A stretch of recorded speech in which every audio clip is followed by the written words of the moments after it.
हनुमान जी अर्जुन के रथ की ध्वजा पर कैसे विराजित हुए, आइए जानते हैं। आनंद रामायण के अनुसार एक बार रामेश्वरम तीर्थ में अर्जुन का हनुमान जी से मिलन हो जाता है। इस पहली मुलाकात में हनुमान जी से अर्जुन ने कहा, राम और रावण के युद्ध के समय तो आप थे।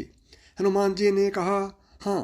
तभी अर्जुन ने कहा, आपके स्वामी श्री राम तो बड़े ही श्रेष्ठ धनुषधारी थे, तो फिर उन्होंने समुद्र पार जाने के लिए पत्थरों का सेतु बनवाने की क्या आवश्यकता थी? यदि मैं वहां उपस्थित होता तो समुद्र पर बाणों का सेतु बना देता, जिस पर चढ़कर आपका पूरा वानर दल समुद्र पार कर लेता। इस पर हनुमान जी ने कहा, असंभव, बाणों का सेतु वहां पर कोई काम नहीं कर पाता। हमारा यदि एक भी वानर चढ़ता तो बाणों का सेतु छिन्न भिन्न हो जाता। अर्जुन ने कहा, नहीं, देखो ये सामने सरोवर है, मैं उस पर बाणों का एक सेतु बनाता हूँ। आप इस पर चढ़कर सरोवर को आसानी से पार कर लेंगे। हनुमान जी ने कहा, असंभव। तब अर्जुन ने कहा, यदि आपके चलने से सेतु टूट जाएगा तो मैं अग्नि में प्रवेश कर जाऊंगा, और यदि नहीं टूटता है तो आपको अग्नि में प्रवेश करना पड़ेगा। हनुमान जी ने कहा, मुझे स्वीकार है, मेरे 2 चरण ही इसने झेल लिए तो मैं हार स्वीकार कर लूँगा। तब अर्जुन ने अपने प्रचंड बाणों से सेतु तैयार कर दिया। जब तक सेतु बनकर तैयार नहीं हुआ तब तक तो हनुमान जी अपने लघु रूप में ही रहे, लेकिन जैसे ही सेतु तैयार हुआ हनुमान ने विराट रूप धारण कर लिया। हनुमान राम का समन करते हुए उस बाणों के सेतु पर चढ़ गए। पहला पग रखते ही सेतु सारा का सारा डगमगाने लगा, दूसरा पैर रखते ही चरमराया, और तीसरा पैर रखते ही सरोवर के जल में खून ही खून हो गया।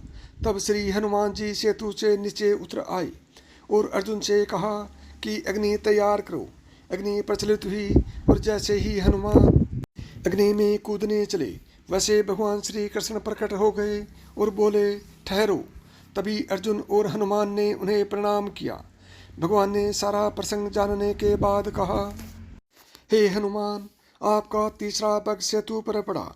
उस समय मैं कछुआ बनकर सेतु के नीचे लेटा हुआ था। आपकी शक्ति से आपके पैर रखते ही मेरे कछुआ रूप से रक्त निकल गया। यह सेतु तो पहले ही पग में जाता यदि मैं कछुआ रूप में नहीं होता तो। यह सुनकर हनुमान को काफ़ी कष्ट हुआ और उन्होंने क्षमा मांगी।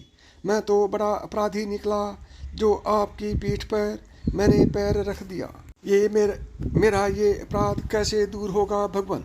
तब कृष्ण ने कहा, ये सब मेरी इच्छा से हुआ है, आप खिन्न मत करो। और मेरी इच्छा है कि तुम अर्जुन के रथ की ध्वजा पर स्थान ग्रहण करो।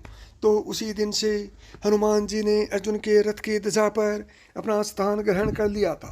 तो साथियों, यदि आपको यह कहानी पसंद आई है और आप इसी तरह की पौराणिक और धार्मिक कथाएं सुनना पसंद करते हैं तो अभी मेधांश की कहानियाँ यूट्यूब चैनल को सब्सक्राइब करें।